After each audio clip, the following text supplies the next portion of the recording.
Կենտրոնի եթերը շարունակում է անցուդարձը, միասին ամփոփենք օրվա կարևոր իրադարձությունները Հայաստանից ու աշխարհից։ Բարի երեկո։ Հայաստանի և Ադրբեջանի միջև խաղաղության վերջնական համաձայնագրի կնքման ճանապարհին դեռ կան խոչընդոտներ, արձանագրում է Միացյալ Նահանգների հետախուզական ծառայությունը։ Սպառնալիքների գնահատման այսօր հրապարակված տարեկան զեկույցում կառույցն օրինակ է բերում Ադրբեջանի պահանջը փոխել Հայաստանի սահմանադրությունը։ Այս մասին գրում է Ազատությունը։ Նախագահ Ալիևը շարունակում է պնդել, որ Հայաստանը պետք է փոփոխի սահմանադրությունը, հեռացնելու հղումը, որը նրա խոսքով ենթադրում է, թե Լեռնային Ղարաբաղը Հայաստանի մաս է, դա կպահանջի սահմանադրական հանրաքվե Հայաստանում, որի ընդունումը երաշխավորված չէ, գրում է ամերիկյան հետախուզական ծառայությունը։ Օգոստոսի 8-ից հետո երկու կողմերն էլ կարծես պատրաստակամ են պահպանել գագաթնաժողովից ստացած դրական ընթացքը։ Սահմանային հրադադարի խախտումները կտրուկ նվազել են, այժմ գրեթե չկան։ Փաստում է հետախուզական ծառայությունը, հիշեցնելով նաև, որ Ադրբեջանը բենզին է մատակարարել Հայաստան, ինչպես նաև թույլատրել է ցորենի տարանցիկ փոխադրումները, իսկ վարչապետ Փաշինյանն իր հերթին փոխադարձ առաջարկ է արել նախագահ Ալիևին։ Ըստ Նիկոլ Փաշինյանի անկախության հռչակագիրը կոնֆլիկտի հռչակագիր է։ Վարչապետի պնդմամբ հարցը արտաքին ուժերի հետ չի քննարկվում։ Մեր սահմանադրության խնդիրը մեր ներքին խնդիրն է, որովհետև դա անհրաժեշտ է մեզ եւ ոչ թե ուրիշներին մեզ աշխարհում ճիշտ դիրքավորելու համար։ Ես իմիջայլոց այդ թեմայով էլ առանձին անդրադարձ պատրաստում եմ, բայց ձեր հարցին ի պատասխան կասեմ, էլի ուզում եմ ընդգծել, որ անկախության հռչակագիրը ընդ որում հրապարակային տեքստ է, ձեզնից յուրաքանչյուրը դա կարող է կարդալ, վերլուծել եւ կարող է անել նույնիսկ հրապարակային։ Դա ոչ թե անկախության հռչակագիր է, դա կոնֆլիկտի հռչակագիր է եւ արդյունքում կախվածության հռչակագիր է։ Ինչու՞։ Որովհետեւ երբ որ դու պատկերացրեք, դուք տեղափոխվել եք նոր բնակարան եւ ապրում եք մի ընդհանուր հարթակում եւ սպառնում եք ձեր եւ դիմացի եւ կողքի եւ հետևի եւ մյուս կողքի հարևաններին այդպիսով հռչակելով նաեւ անկախություն։ Դա ինչ է նշանակում։ Ոնց է այդ սպառնալիքների պայմաններում ապրելու այդ միջավայրում։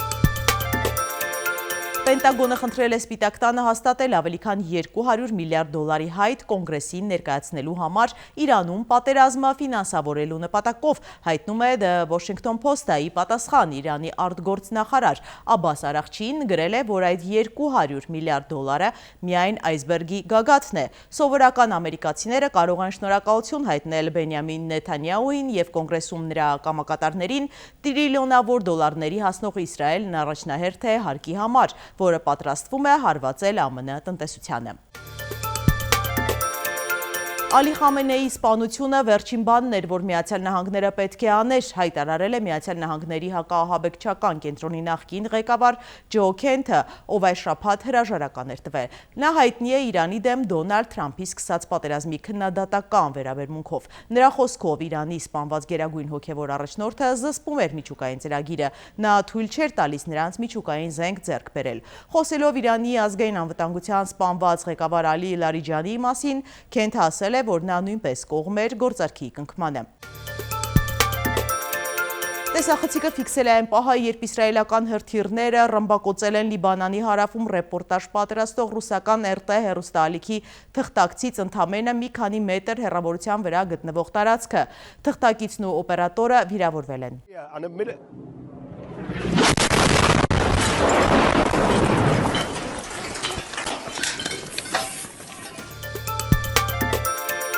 Անհայտ ԱԹՍ-ներ են հայտնաբերվել Վաշինգտոնի բանակի բազայի վերևում, որտեղ բնակվում են պետքարտուղար Մարկո Ռուբիոն և պաշտպանության նախարար Փիթ Հեքսեթը։ Ռոսատոմը նախատեսում է Իրանի Բուշերի ատոմակայանից աշխատակիցների նոր տարհանում իրականացնել Հայաստանի միջոցով։ Սա կլինի խոշոր տարհանում, որից հետո ատոմակայանում կմնան միայն մի քանի տասնյակ մարդիկ։ Հենց որ ռազմական եւ քաղաքական իրավիճակը թույլ տա, մարդիկ կհեռանան ատոմակայանից եւ Իրանից, լրագրողներին ասաց պետական կորպորացիայի ղեկավար Ալեքսեյ Լիխաչովը։ 3 էսկալացիայի սկզբից ի վեր առաջին անգամ ատոմակայանի առաջին բլոկի մոտ գրանցվել է հրթիռային հարված։ Արկը պայթել է եւ վնասել է 1 միջուկային ցիկլին չառնչվող շենքը։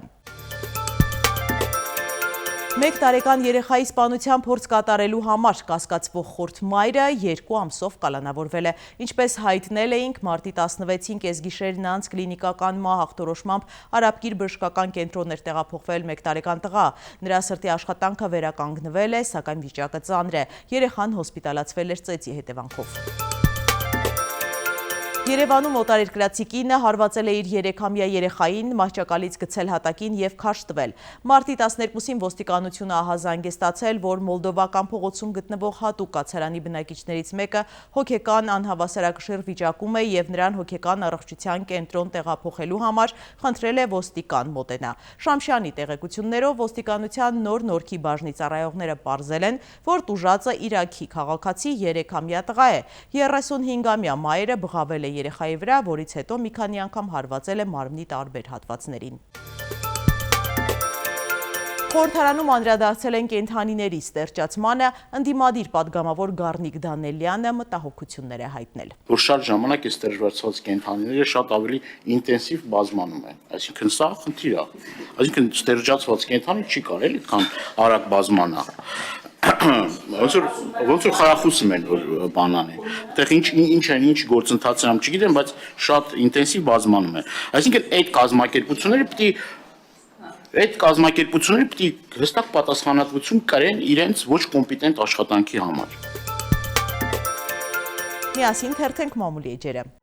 Հրապարակը գրում է Նիկոլ Փաշինյանը դեռ տարիներ առաջ սկսեց պայքարել Արարատ Սարի դեմ որպես սիմվոլի եւ առաջ քաշեց Արագածի պաշտամունքը որպես այլընտրանք։ Հիմա նա արգելում է Արցախ բառն արտասանել, խոսել ցեղասպանության մասին, այդ ամենը որակում է որպես պատերազմի կոչ եւ սպառնալիք եւ այդ քաղաքականությունը կամած ներդնում է երկրում։ Սկզբում Մասի Սարի պատկերը հանեցին Հայաստան մուտքի կնիքներից, իսկ երեք մեր աղբյուրը պատմեց, որ Հայաստանի ազգային պոլիտեխնիկական համալսարանի պաշտոնական լոգոտիպը, որի վրա պատկերված են Մասիս եւ Սիս սարերը, նույնպես հրահանգ է փոխարինել այլ լոգոտիպով, որտեղ Արարատ լեռան փոխարեն այլ պատկեր կլինի։ Մեր աղբյուրի փոխանցմամբ լոգոտիպի փոփոխության ուղղությամբ սկսել են աշխատել այս տարվա հունվարից։ Իրենց ասվել է, որ մինչև ուսումնական տարվա ավարտը այն պետք է փոխված լինի։ Մենք փորձեցինք մեկնաբանություն ստանալ պոլիտեխնիկից, սակայն ոչ բուհի ռեկտոր Գոռ Վարդանյանը, ոչ նրա խոսնակը չպատասխանեցին մեր հեռախոսազանգերին։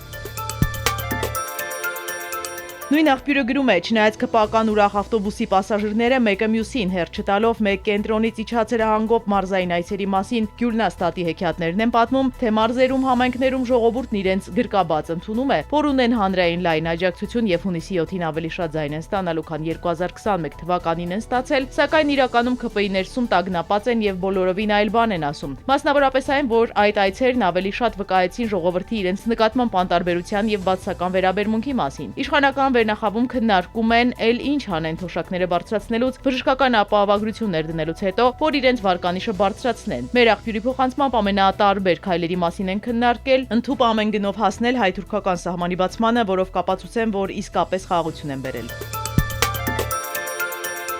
Հրապարակում նաև կարդում ենք, քաղաքպայմանագիրը Երևանի սրտում Կասկադում վերջերս կուսակցության գրասենյակ է վարձել եւ պատուած դարձել տարածքում ապրող ու գործունեություն իրականացնողների համար։ Զրոյից վերանորոգված գրասենյակում պարզվում է կապի խլացուցիչներ են նաև տեղադրել եւ հարկ եղած դեպքում միացնում են դրանք, ու այդ ընթացքում շենքում եւ մոտակա հատվածներում խլացնում բջջային կապը։ Հավանաբար շարքային կուսակցականները վախենում են, որ իրենց էլ կգաղտնալսեն իրենց հեռախոսների միջոցով։ Մենք հայտնել ենք, որ խորհրդարանի իշխանական падգամավորներից շատերն իրենց աշխատասենյակում նույնպես հատուկ սարքեր են պահում, որոնք թույլ չեն տալիս հեռախոսի միջոցով հանգիստ շփվեն։ Թե ումից են այսքան անհանգստանում եւ ով է մեր երկրում իշխանությունից եւ պետական կառույցներից բացի գաղտնալսումներ իրականացնում, ոչ մեկը չգիտի։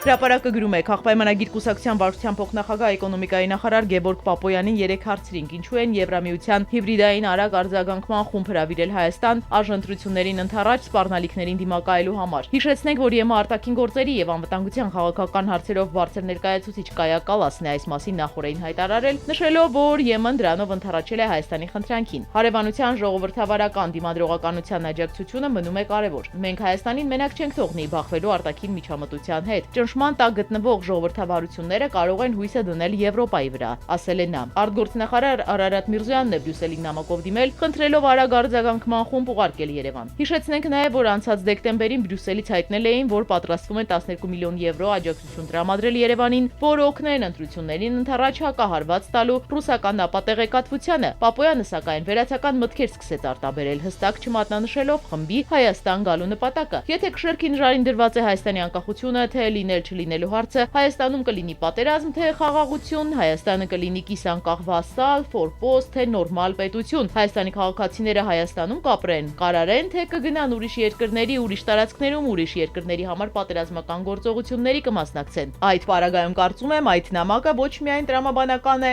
այլև պարտադիր։ Նիկոլ Փաշինյանը տեսանյութ է հրապարակել ԵՄ ընդլայնման հարցերով հանձնակատար Մարթա Կոսի հետ ու գրել. «Սիրում եմ բոլորիդ»։ Լիբանանցի երաժիշտ Մահդի Սահելին Արամ Խաչատրյանի գործերից մեկն է կատարել Բեյրութի փլատակների վրա։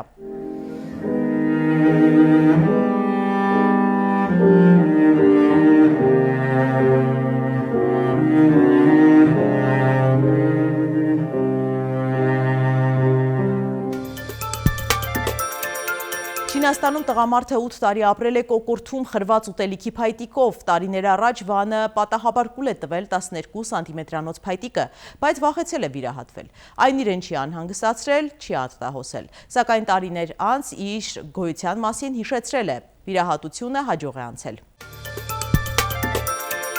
Ֆինլանդիան 9-րդ անգամ ճանաչվել է աշխարհի ամենաերջանիկ երկիրը, լավագույն տասնյակում են Դանիան, Շվեյցարիան, Իսլանդիան։ Եվ եղանակ մարտի 20-ից 23-ը սպասվում է կարճատև անձրև, հնարավոր է նաև ամպրոպ, ջերմաստիճանը էապես չի փոխվի։ Հետևեք անցուդարձին ամեն երեկո, կհանդիպենք վաղը նույն ժամին։